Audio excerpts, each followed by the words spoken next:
نحمده ونصلي على رسوله الكريم أما بعد।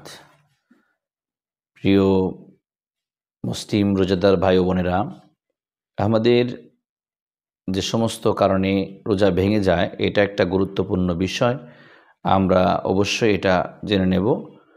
সেটা হলো যে স্ত্রী সহবাসের দ্বারা রোজা ভাঙে, তারপরে ইচ্ছাকৃত পানাহারের দ্বারা রোজা ভেঙে যায়।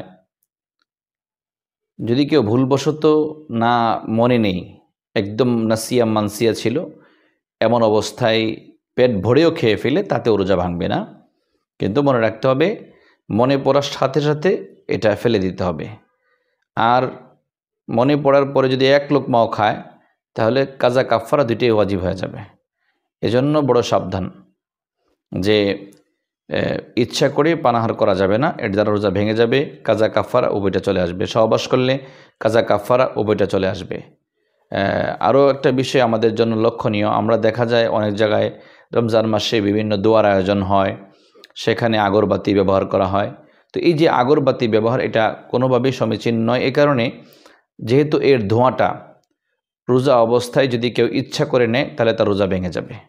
এজন্য এর আগরবাতি ব্যবহার থেকে বিরত থাকা, এটা আমাদের কর্তব্য।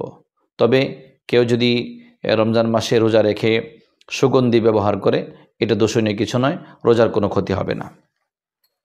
তো আমাদের রোজা ভঙ্গের যে সমস্ত কারণ, এগুলো আমরা একটু সতর্কতার সাথে খেয়াল রাখব। আর ইতিপূর্বেই আলোচনা করেছিলাম যে রোজা কী কী কারণে ক্ষতিগ্রস্ত হয়। সরাসরি ভেঙে যায় না, কিন্তু ক্ষতিগ্রস্ত হয়, রোজা মূল্যায়িত হয় না আল্লাহ পাকের কাছে। তো সেগুলো আমরা লক্ষ্য রাখব এবং রোজা ভঙ্গের যে সমস্ত বিষয়গুলো আছে এগুলোর দিকে খেয়াল রাখব। শরীর থেকে যেন অতিরিক্ত রক্তক্ষরণ হয়ে না যায়, তাহলে রোজা মাকরুহ হয়ে যাবে। গলার ভিতরে আপনার যেমনিভাবে কোনো কিছু খাবার দ্বারা হয় রোজা ভেঙে যায়, ঠিক এভাবে কেউ যদি অসুস্থ অবস্থায় ডুস ব্যবহার করে, প্রচণ্ড জ্বর ব্যথা, এজন্য ডুস ব্যবহার করে রোজা ভেঙে যাবে। তো মোট কথা হলো যে গলা দিয়ে অথবা নাক দিয়ে অথবা পিছনের রাস্তা দিয়ে কোনো কিছু প্রবেশ করানোর দ্বারা রোজা ভেঙে যায়, এটা আমরা খেয়াল রাখব।